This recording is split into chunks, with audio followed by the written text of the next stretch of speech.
The cloud that was hanging over the West Virginia Mountaineer football program because of the 2007 loss to Pitt, has it now finally been lifted because of this past weekend's victory?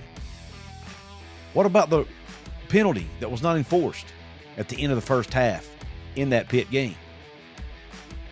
And what about the situation going on at Virginia Tech and players who can enter the portal immediately? Can those players actually play for another team in 2025? We're going to talk about all of that in this edition of Couz's Corner, which is the second edition, but the first full episode dedicated to You Talk, where you call in, you leave your message for me, and I address it right here on the show. So stick around and we'll talk about all three of those topics right now. What is up, and welcome into this episode of Couz's Corner, your home for top shelf college sports news and analysis around the West Virginia Mountaineers and the Big 12. That's right. This is I guess you could say the second edition of You Talk, because I did answer one call on my live show last night. I'm recording this on Wednesday, September the 17th. If you want to call, leave a voicemail for me. Call 304-712-9347. Leave your name, where you're calling from, and I will address your question or comment right on the show. At least I will try my best to. I may not be able to get to all of them, but I will address as many as I can. And obviously, if you are a paid VIP channel member, your question or your message will get first priority. But let's go ahead and jump into caller number one, whose name is Andrew. Let's see what Andrew had to say. Hey, Couz, this is Andrew Govan. Big fan of your show, man. Big fan of your show. Man, that game against Pitt, oh my gosh. Just a little bit about me. I'm a graduate from 2018. Didn't grow up a WVU fan, but obviously fell in love and became a diehard fan once I started going to school and then graduated there. And I'm a Mountaineer till the day I die. Blue and gold, these colors don't run. And my old man and I were at the game against Pitt, and it was 14-24, and I looked at it and said, we might, you think we got to leave? He goes, let's just see what happens. And boy, am I glad we stayed. Watch that win, that game. It's the greatest college football game I think I've ever witnessed in person. Seen a lot of great ones on TV, but in person I think that might be the best one, and it's a memory that I always have with my old man. Kind of gets me choked up a little bit thinking about it. But I wanted to say, I feel like, whatever happens this season, I feel like 2007, the cloud of 2007 is like gone. I feel like we since 2007 and before this game against Pitt recently, I feel like, yes, we've beaten Pitt and lost to Pitt in that time frame. We've won big games against other teams and lost big games against other teams, but that game has always been a cloud on our football program and like athletic programs. I feel like that cloud is gone. I don't want to say a curse, but the cloud is gone. And I know this season we're probably not going to win the Big 12. We're definitely not going to win a national championship. But it feels like that win said we're a good program. We might have a good team this year, but we're a good program again. And it just feels like there's all the momentum in the world. And, who knows if we make a bowl game this year, but it just feels like all is right in Morgantown. All is right in West Virginia, Mountaineer land. Would love to know what you think, man. All right. Bye. Andrew, great call, man. Great call. First off, let's address the fact that you went the atmosphere at the game and you going to the game with your father. It is definitely one of the great. I was also there in attendance, not with my father, but I'll get to that in a minute. But it definitely was one of the greatest college football games I've ever attended. One of the greatest atmospheres. I would say the top three atmospheres I've ever been in were that one, the LSU game in 2011, and then the Louisville game in 2005, I believe it was, which was the breakout game for White, Slayton, and company, the game where West Virginia was losing like 24-7 in the third quarter and came back to win the game in triple overtime. Ironically, Andrew, I was actually at that game with my dad. It was the first game. He and I attended two games together. That was the first one. We attended another game together a couple of years later. Against Syracuse. I don't even remember that game. I barely even remember that one. Was not as memorable, obviously. But that Louisville game, man, that game and this game are definitely two of the top games I've ever attended. As far as when you combine the result, the excitement, the emotion, everything around it, right? But I put this one a little higher for the simple reason of, it was the return of Rich Rod. It was happened on 9/13. All of that combined made it even more special. And to address the cloud over the program, I think I agree with that, Andrew, because I think that's one reason I think that's, you could just feel something in the air during the Mountaineer comeback. When the sun started to set, Mountaineers started to come back. You could just feel something different in the air, something I've never honestly felt before in that stadium. And maybe it was a cloud being lifted. Maybe it was, if you believe in curses, maybe it was a curse being reversed, whatever you want to call it. Now, does that mean this team, like you said, does that mean this team's going to go out and win the Big 12 or win a national title? No, I don't think that's what it means. But I do think it means that the program is headed in the right direction. And I do think that the program is in a good place right now, at least better than it's been in a very long time. I hate to read too much into one game, right? And I hope that's not what we're doing. I hope we're not letting our emotions control our thoughts. Obviously, time will tell if that's the case. In the next couple, 1, 2 to 3 years, we'll probably know for sure if that's what is happening right now. But I did get a very special feeling. It was definitely emotional. I teared up myself a little bit afterwards. And I do think you could say that, yes, the cloud was somewhat lifted. I don't think it'll ever be completely lifted until West Virginia is able to win a national title, which may or may not ever happen. But, and there was definitely not that much at stake in this game. But I do feel like the cloud, to use your weather analogy, I do feel like it went from a overcast, rainy day to at least now it's only partly cloudy. That's kind of where I'm at with it, to use your weather analogy. But great call. I really appreciate you calling in. Before we get to the next call, I want to take this opportunity to give a shout out to our newest sponsor here on the channel. So stick around, and we're going to take a really quick commercial break, and we'll be right back with 2 more calls. This episode is brought to you by DraftKings Sportsbook. Don't let one bad leg haunt your parlay. Parlays turn into payouts, and now even near misses won't haunt your bet. The NFL season is here, and college football is now in full swing, and DraftKings Sportsbook, an official sports betting partner of the NFL, is rewriting the rules with Ghost Leg, a new game-changing promotion that turns close calls into cold, hard cash. Best of all, it's available to all DraftKings customers. Download the DraftKings Sportsbook app and use code Couz, that's code Couz, C-O-U-Z, to unlock Ghost Leg, the promotion that makes one bad leg disappear and pays you out in real cash. Ghost your losses. Get your payout in partnership with DraftKings Sportsbook. The crown is yours. If you have a gambling problem, call 1-800-GAMBLER. In New York, call 877-8-HOPE-NY or text HOPE-NY 467-369. In Connecticut, help is available for problem gambling. Call 888-789-7777 or visit ccpg.org. Please play responsibly. On behalf of Boot Hill Casino and Resort in Kansas. Fees may apply in Illinois. 21 plus age and eligibility varies by jurisdiction. Void in Ontario. Opt in for single-use token. Minimum 3+ legs and minus 500 odds per leg. Max bet varies. If only one leg of the bet loses, bet will settle as if only the winning legs were placed and pays out in cash based on odds when the bet was placed. See terms at sportsbook.draftkings.com/promos. Thank you for letting me take care of the housekeeping and pay the bills, and thanks to DraftKings for supporting us here on the show.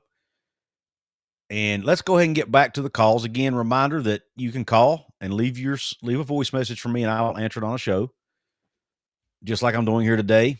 We've already addressed one caller, Andrew. We're getting ready to address a couple more. The number you can call is 304-712-9347. Leave your name and where you're from, and I will do my best to answer or address your question. Let's go ahead and get to call number 2 from Mr. Bill Hodges. Couz, this is Bill Hodges. I would just like to know how a quarter or a half can end on a defensive penalty and it just be ignored. I mean, I've always heard that a quarter can't end on a defensive penalty. Just wondered what your opinion on it was. Thanks, Bill Hodges.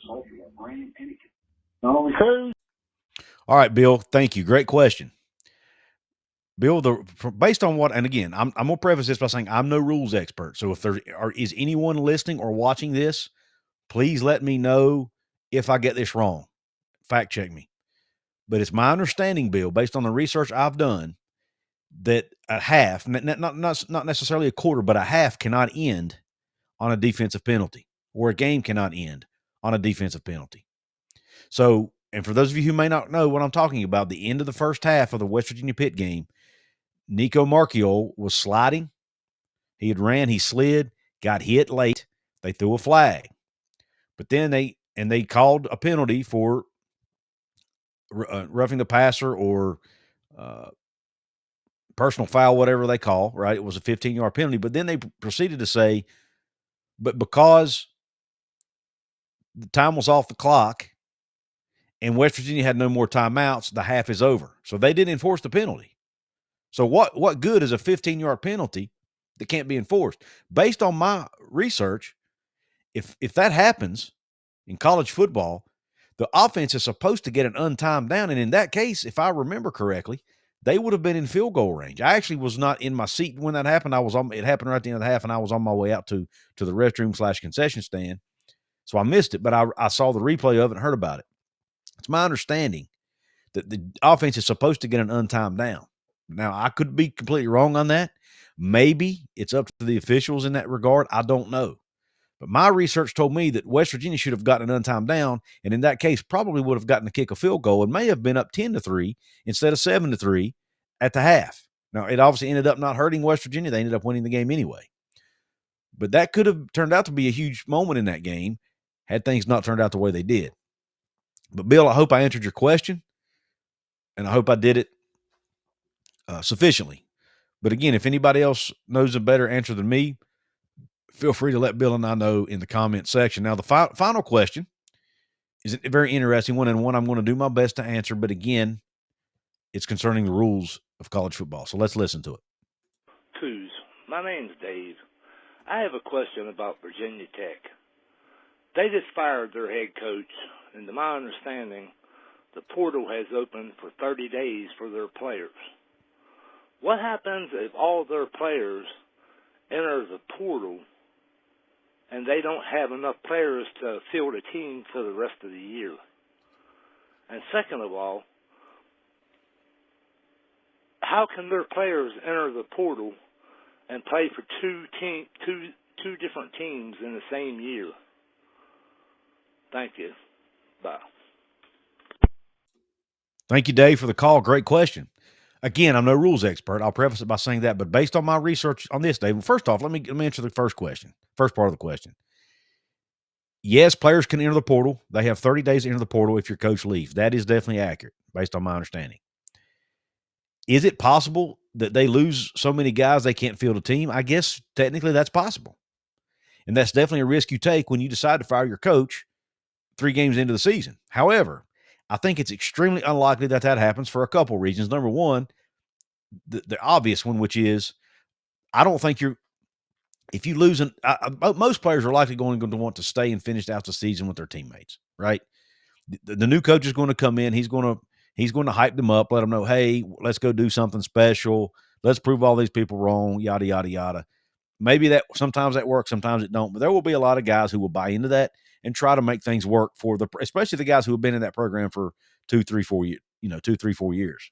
They're going to want to finish things out there, I would imagine, this season with their teammates. Okay. And second of all, you've got the NIL and or revenue sharing piece of this. Now that revenue sharing is a thing this year, a lot of those players may have contracts are tying them to Virginia Tech from a financial perspective. And it's possible if they leave, they may have to pay the school back. Now, could there be language in their contract that says, hey, if my coach leaves, I don't have to pay it back? That's possible. And each contract could be different. So I think there might be cases where sometimes these contracts keep these players with these teams in situations like this simply because they're making money. And they don't want to have to pay that money back. So that could also help keep this team together, right? Or at least keep the damage to a minimum as far as guys leaving. And as far as the second part of your question, guys playing for two different teams, it's my understanding, Dave, that yes, they can enter the portal. Yes, they can be picked up by another team, but I don't think they can play for that other team right now, because it's my understanding, based on what I read in the rules, that a player cannot play for two teams in the same academic year. And they're still in an academic year at Virginia Tech or UCLA too. They're in the same situation. They have to finish out the semester at that school from an academic perspective, and from an NCAA eligibility perspective. You have to be working towards a degree. You can't drop out of school. So they would have to, they could enter the portal from a football perspective, maybe even verbally commit to another team. I'm not sure they could sign with another team yet, but they could at least start the process, right? Start the recruiting process while they're still in school at Virginia Tech or UCLA, finish out the semester, and then they could probably sign with another team and play for that other team in 2026. And here's another little side nugget to this. Both of these teams have only played 3 games, which means any player who decides to enter the portal and has not used their red shirt already could actually get a red shirt year, even if they're let's say you've got a senior on one of these teams that still has a red shirt available. They could sit out the season, the rest of the season at Virginia Tech, choose not to play, enter the transfer portal, and then be eligible to play for their new team next year, even if they are a senior, as long as they haven't used their redshirt year already. Or, if they're a freshman, they could go ahead and decide, hey, I'm going to redshirt, and that way I have 4 full years to play with my new team instead of just 3. So the fact that they did this only 3 games in actually may give these players more options, and may make them more attractive to other teams, because they get an extra year of eligibility if they choose not to play for the Hokies or the Bruins. So, Dave, I hope I answered your question. I really appreciate that question. I find it interesting myself, but it's my understanding they won't be able to play for their new team this year. It would be next year before they could play, but they could go ahead and start the recruiting, into the portal and start the recruiting process while they're still enrolled at the other school. That's how I understand it. But again, if I'm wrong, someone hears this or sees this, please fact check me and correct me in the comment section. I want to thank Andrew, Dave, and Bill for their calls. Great calls, great comments, great questions. I hope I addressed them and answered them to their liking. If you like this segment, let me know in the comment section. If you want to participate in this segment, call the number scrolling along the bottom of your screen. Let me know your name, where you're calling from, leave your question or your comment, and I will address the best ones on a show. I'm going to try to pick a night of the week to start doing this every week. I haven't picked out what night I'm going to do it. I had some free time tonight, so I decided to do it. But call 304-712-9347 if you want to leave a voicemail for me. And again, I will address it on a show at some point in the very near future. Also, please hit the like button if you like this video, if you like this segment. Leave a comment below. Hype the video. You'll see a hype button between on your mobile device. You'll see a hype button between the download button and the thanks button. Please hit that. You get 3 of those a week, so use them carefully. I don't want you to, if you got other creators you want to hype, don't use them all on me. Okay. I want to be fair about it, but if you could give me one, I would really appreciate it. If you're listening to this on audio only platforms, please be sure to leave a 5-star review. Please be sure to follow me. That way you can be up to date and updated on all future content. I really appreciate your support of the show. I appreciate you listening or watching. I appreciate the interaction, appreciate the calls. Hope the rest of your day's top shelf. God bless, and Q Country Roads.